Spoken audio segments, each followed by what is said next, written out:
Hey everybody, this is Brad from Johnson Small Engines. We have here a Troy-bilt snowblower. It's a Storm 2620. I just want to show you how I take off carburetors on these machines when I rebuild them. It's not the easiest thing in the world to do the way I do it, but I like to have everything off around the area of the carburetor so it's easier for me to access. So over here I have a bunch of tools that I use. These fender clip removal tools, I definitely recommend if you're going to do a lot of tooling down on stuff to get them, because these things come in handy. These are made to take clips off of fenders and plastic fenders, plastic clips, and they work great for everything. I'll show you that soon. 3/4 inch wrench, a 1/4 inch ratchet. Now I cheat and I use an electric 1/4 inch ratchet, which I have here, but being with one hand, it actually helps me a lot. 10mm socket, 1/4 inch, 3/8, 1/4 inch, 10mm wrench, 2-inch extension for your 1/4 inch ratchet. If you're using it, you can use whatever. There's 1/4 inch, 1/2 inch, 3/8 inch. I mean, ratchets, I go with the smaller ones because it's we're working on some small stuff. 8mm socket. Not sure if I'm going to need that today or not, but I just want to throw it out there. 2 pair of pliers. I'm sure everybody's seen these pliers before. A Phillips screwdriver, a large flathead screwdriver, and a hammer. First thing I want to do is take off the plastic levers on the carburetor. Okay, so we have the front of the machine here. We have the choke lever that's going to come off. These can be a real pain in the butt. You got to get a little bit underneath here. Now, granted, for the purposes of this video, these are pressed in a little bit further, and there's no recess here, so you can get the fender clip underneath here. And once you get it underneath this spot here, you want to take the other, and I used another one. You can do screwdrivers, but just be careful, because once you have enough air gap here, you want to get them both in here, and you want to pry them out evenly so you don't hurt anything. And they will pop out. They're a little bit stiff, but they do come out. All right, and then once you get them off, then you're good. Now, just remember, it has a little plastic piece right here that goes in this slot. And so you really can't mess it up putting it back on, but you just got to make sure that when you do put it back on, that you line it up correctly, and it should be pretty straightforward. So that's off. Now we want to get the throttle lever off. That's a little more tricky. That's when I get the screwdriver and a hammer. Alright, so I put the screwdriver in through where the spark plug is, and I line it up with the lever right on the throttle lever. And once you get that lined up, to push it out the back side of it. It's a little bit hard for me to do here, but we can get this. You hit it a couple times and it should pop off. I think that started coming off right there. You're gonna have to hit it a few times. It's really hard to get these off, but they do come off. All right, just pay attention to the way they come off. They only come off one way, and then you make sure you get it back on the correct way. All right. So next thing we gotta do is take off the cover to the drive belt system. That's gonna be a 3/8 socket. I'm gonna use my electric gun to take it off. So this is the drive belt cover. We wanna take this off. The 3/8 bolt. I recommend somewhere you can put your hardware so you don't lose your hardware. We got 3/8 on this side, right here. This guy off. Now, the cover comes off pretty straightforward. Alright, and there we have it. Now, I'm going to put a light on this. What we got to do is, and I have this already prepared, but this has to come out so I can get to one bolt for the muffler guard. Okay, so I have to take off these 3 bolts, which is one down here. It's a 3/4 inch wrench that I use to get that one off. These are 1/2 inch up here, 1/2 inch socket, and a 1/2 inch socket for this one. I'm not sure if I mentioned that in my parts as far as the tools we needed. I don't think I did. So we need the 1/2 inch to get that off. So use a 1/2 inch socket for here, 1/4 inch, 1/2 inch socket. Take these guys off.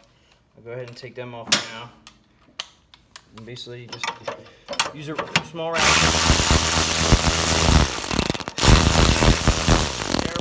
Taking these out, if you drop them, and I've done it 100 times, they drop down to the pan underneath, and you have to open up the pan underneath. We do use Loctite at the factory, so if you put it back together, just make sure real tight. Now, it looks like I loosened this bolt up down below here, okay? Now it does have, it's hard to see that, but it has the spring tensioner here that goes against that bolt. you take the spring tensioner off to the side, and then you can loosen up that 3/4 inch bolt. Now, it's loose now, and you just tilt this to the side. All right, and that gives you access to this bolt right here. This is the bolt that we need access to. Now, I know there's probably a lot easier way of doing things, but I like to get that bolt out to take the cover off. So now you gotta get your metric 10mm. And you're gonna start taking, might as well take this one off first. And just make sure you don't lose them.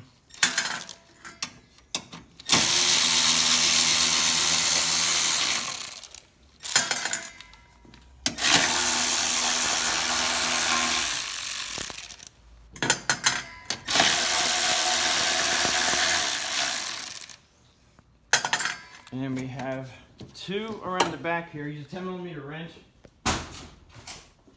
These guys here you have to do by hand because of the room.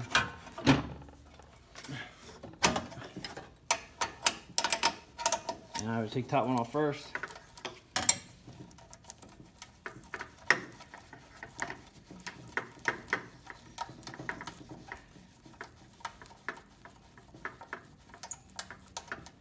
You should probably fast forward that one, huh? And the second one here.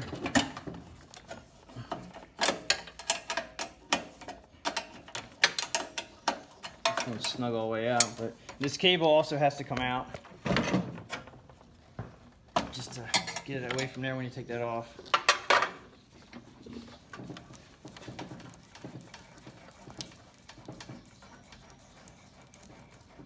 And when you're putting this thing back together again, sometimes it's a little tricky lining all this stuff up, but it's really not that bad. This one here is a little bit tight coming out. This means there's a little bit of flex on there.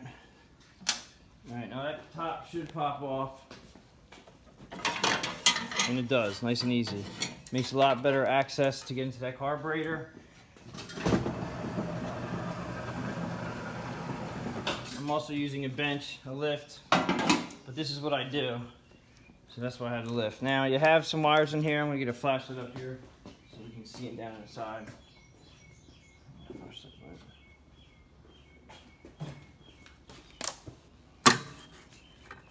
Okay, we have some hoses and electrical wires to get off. You want to use a 10mm.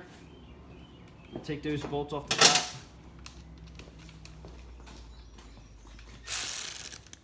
These 2 guys right here.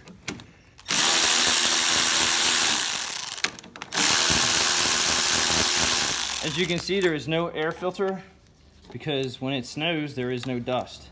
So they decided not to put air filters on them. I get it, you don't need it unless you're blowing something other than snow. But all right, right now we're a little bit tricky spot here to get this cover off. Now you can take this, get the fender clip tool once again. You could probably just use a pair of pliers. This has got to pop off. Sometimes these work a little better, sometimes they don't. This one here, they just have to pop off. Just be careful. Normally, if you mess that up at the end here, if you crack it or something, there's usually a little bit room for play. You could probably snip it and snip it down a little bit if you have to use it. Just get this out of the way. Hey, old man. Sorry to bother you. Yeah, I'm in the middle of a video. So take this off. Alright, we have your electric wires here, which you probably can leave on. So now we're down to the last 2 bolts, the last 2 nuts here on the carburetor.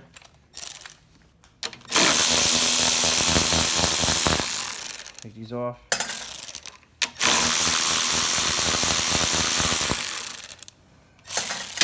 And you have to come around and get a Phillips head screwdriver.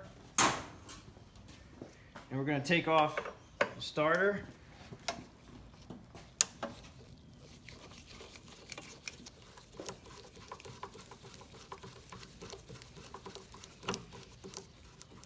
And I should cheat and use my gun to make it a little bit easier for video purposes. But just use a Phillips head screwdriver. Takes your electric starter off here. The reason why I'm doing that is you'll see in a minute. So lay this aside. This little flap here comes off with the front flap to the carburetor, which is right here. All right, so everything should wiggle and jiggle off.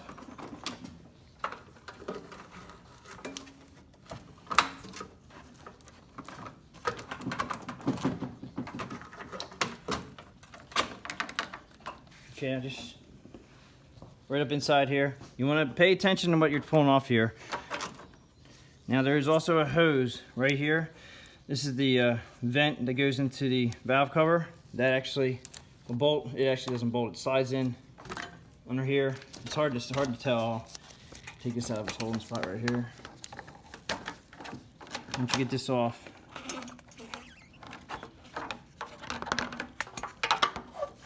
you'll be able to see right here. Right there is where that hose goes. Now I just dropped the spacer. The spacer, you have to make sure they go back in to the cover, just like that. All right, before you put it back on here. Now, as you can see, here's the carburetor. You have a gasket on the front side that actually goes against the cover here. Careful, take them off. You can reuse them if they're not bad, or you buy new ones. That's the best way to go, is to buy new ones. Now, this is a little tricky here. You got to make sure to take a picture of this or whatever. The video will probably help you out if you hit pause. It has to go back in the way it came off. These can get all messed up when you take them off and you can't figure out which way they go, so I try to keep them connected. So that slides right off. That is your choke assembly right there. Now, you usually just put this away, put this on a bench somewhere and don't move it at all until we're done with the carburetor. Then we have a second gasket here. And I did not tell you that you need a pair of small vice grips or a way to pinch off the fuel line. I use a small pair of vice grips, pinch off the fuel line. And then you want to take the fuel line off the carburetor, and it has a clip underneath. It's kind of hard to get to, but you can. That's why I said either those or the other pair.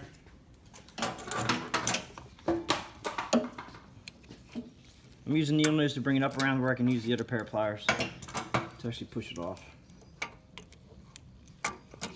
And then that fender clip tool I was talking to you guys about that I use all so much, it's perfect for taking the fuel line off. And that would be this again. And just have to make sure you get it behind it. Push it off. You might get a little bit of drippage right here from the fuel tank. Obviously this one didn't have anything at all, but just to be careful, and that's why you snip it off right here. And be careful you don't squeeze it too hard. You can put a rip in your fuel line if you're not careful. Carburetor is now accessible. You have a spring. Be really careful taking the spring out right here, because you don't want to bend it. It's a very small hole there. It's an anti-vibration spring. And then this large governor arm will pop out the top, just like that. And then it should slide right off. And that's how I take off a carburetor on a snow thrower. Thanks for watching.